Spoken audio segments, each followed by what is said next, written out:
کائنات میں اتنا تذکرہ کسی بھی شخصیت کا نہیں جتنا حضور علیہ الصلاۃ والسلام کا ہے۔ کان جدھر بھی لگائیے تیری ہی داستان ہے۔ اور اس ذکر مصطفیٰ کے لیے، میلاد مصطفیٰ کے لیے ہمیں کسی بھی دلیل کی کوئی حاجت نہیں۔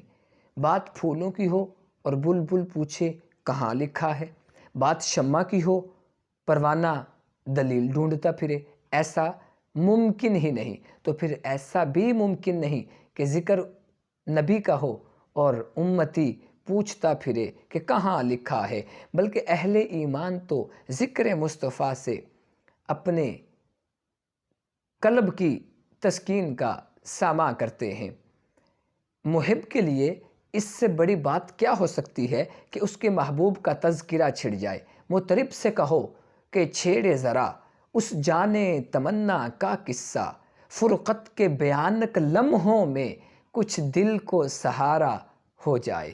علامہ رومی رحمۃ اللہ تعالیٰ علیہ، ان کا انداز تمثیل والا، بڑا خوبصورت انداز۔ فرماتے ہیں مجنوں کو کسی نے دیکھا ریت پر لیلا لیلا لیلا لکھ رہا ہے۔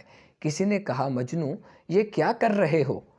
تو مجنوں نے کہا کہ لیلا کا نام لکھ رہا ہوں تاکہ میرے دل کو کوئی سکون مل جائے، تھوڑا سا سکون میرے دل کو لیلا کا نام لکھنے سے نصیب ہو جائے۔ تو علامہ رومی فرماتے ہیں کہ اگر مجنوں کو لیلا کے نام سے راحت مل سکتی ہے تو کیا امتی کو نبی کے نام سے تسکین نہیں مل سکتی؟